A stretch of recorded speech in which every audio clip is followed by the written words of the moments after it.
ন্যায় লাগে যোনটো ৰিপৰ্ট আহিছে সেইটো আমি ৰাইজে কোনোমতে মানি ল'ব নোৱাৰোঁ আমি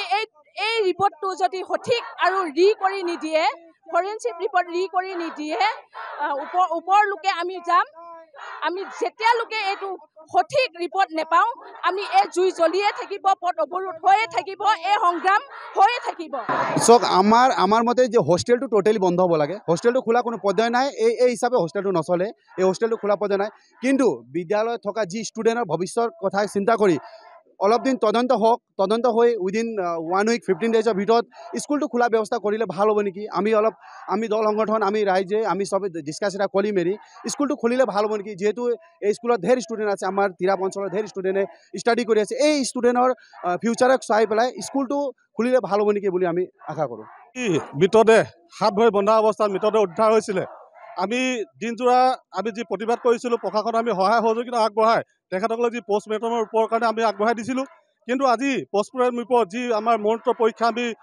লাভ কৰিছোঁ তাত আমি কোনো দল সংগঠন বা স্থানীয় ৰাইজ বা পৰিয়ালবৰ্গ আমি সন্তুষ্ট নহয় ইয়াত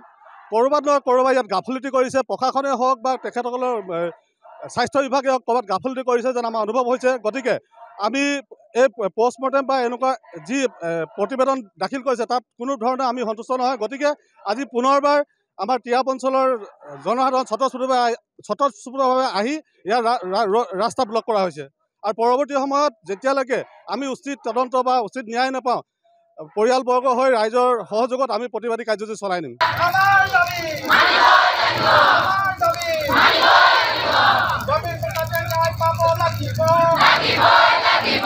আমাক ন্যায় লাগে যোনটো ৰিপৰ্ট আহিছে সেইটো আমি ৰাইজে কোনোমতে মানি ল'ব নোৱাৰোঁ আমি এই ৰিপৰ্টটো যদি সঠিক আৰু কৰি নিদিয়ে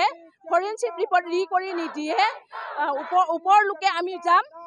আমি যেতিয়ালৈকে এইটো সঠিক ৰিপৰ্ট নেপাওঁ আমি এই জুই জ্বলিয়ে থাকিব পথ অৱৰোধ হৈয়ে থাকিব এই সংগ্ৰাম হৈয়ে থাকিব চক আমাৰ মতে যে হোষ্টেলটো টোটালি বন্ধ হ'ব লাগে হোষ্টেলটো খোলা কোনো পৰ্যায় নাই এই হিচাপে হোষ্টেলটো নচলে এই হোষ্টেলটো খোলা পৰ্যায় নাই কিন্তু বিদ্যালয়ত থকা যি ষ্টুডেণ্টৰ ভৱিষ্যতৰ কথা চিন্তা কৰি অলপ দিন তদন্ত হৈ উইদিন 1 উইক 15 ডেজৰ ভিতৰত স্কুলটো খোলা ব্যৱস্থা কৰিলে ভাল হ'ব নেকি